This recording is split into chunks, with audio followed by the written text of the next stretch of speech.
Hello, my name is Orkhan Habibzade.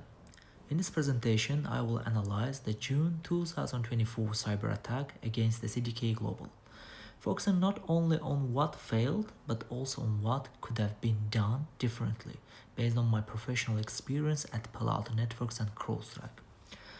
I previously worked at Palo Alto Networks Texas office where I covered the East Coast, and I currently work as a system engineer at CrowdStrike Dubai office, supporting large-scale enterprise environments. Where full forensic details are unavailable, I will clearly distinguish public facts from my professional inferences, and I will explain the reasoning behind each inference.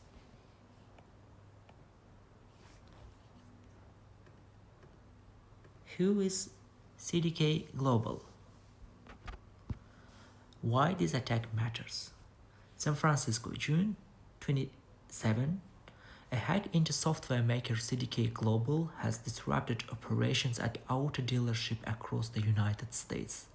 The latest in a series of hacks where ransomware demanding cybercriminals target big companies by breaching behind the scenes software suppliers. CDK makes software that is commonly used by car dealerships to process sales and other transactions. In light of the hack, many dealers have started processing transactions manually, according to local press reports.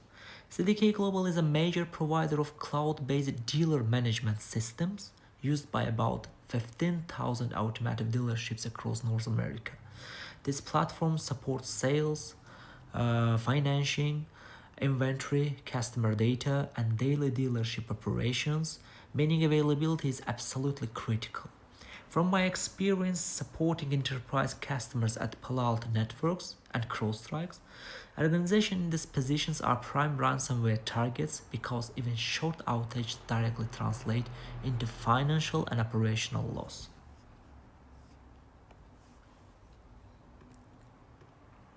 What happened? Publicly confirmed information indicates that in June 2024, CDK Global suffered a cyber incident consistent with a ransomware attack, which forced the company to proactively shut down systems. This resulted in multi-day outages affecting dealerships nationwide, preventing normal business operations. So CDK confirmed the incident publicly and notified law enforcement. However, specific technical details such as initial access, vector, or malware family have not been publicly disclosed. Not much known about the group, but it emerged in May 2023. Analysts said it's a relatively new cybercriminal team spun off an older and well-known Russia-linked hacking group named Royal Locker.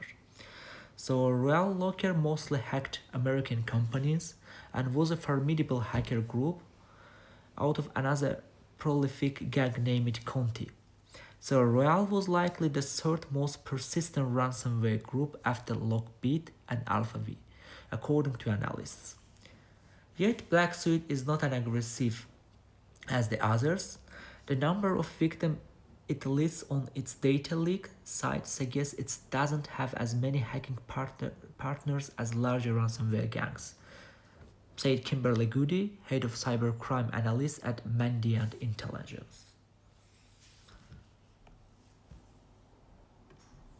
Industry threat intelligence consistently shows that approximately 80% of modern cyber attacks are fileless in nature, meaning attackers rely on living off land techniques such as credential abuse, PowerShell, VMI, and native system tools rather than traditional malware files. This fileless attacks most commonly propagate through lateral movement, where adversaries move from one compromised identity or system to another, expand access, escalate privileges, and reach high-value assets. Within the Mitra attack framework, lateral movement represents roughly 20% of all defined tactics, highlighting its central role in real-world intrusions and post-exploitation activity. So we see from the slides that 80% of the attacks is coming from lateral movement.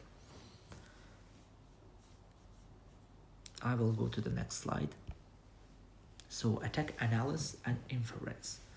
Based on industry patterns and my hands experience Responding to similar incidents, this attack was likely identity-based rather than a traditional software vulnerability exploit.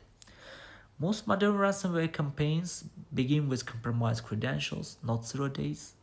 Cloud-heavy environments increase identity attack surface. Rapid shutdowns suggest concern about lateral movement propagations. From my time at Palo Alto Networks, I observed that even organizations with strong perimeter security often fail at identity visibility and privilege control.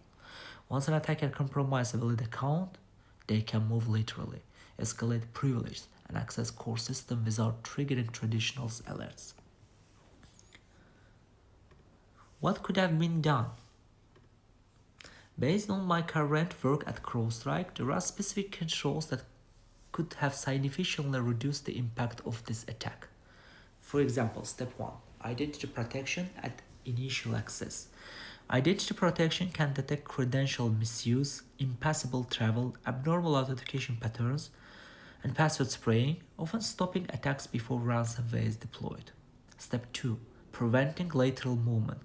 Identity protection combined with endpoint telemetry allows detections of carrier roasting, pass the hash, and abnormal service account behavior, which are common lateral movement techniques. For example, we can create a rule which will enforce blocking all service accounts during the RDP to any systems.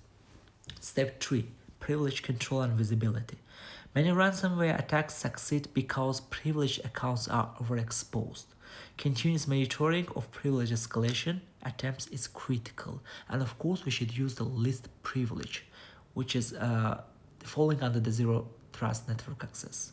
So step 4, real-time response and containment. From my CrowdStrike experience, rapid containment, isolating endpoints and disabling compromised identities can prevent full environment encryption even after initial compromise.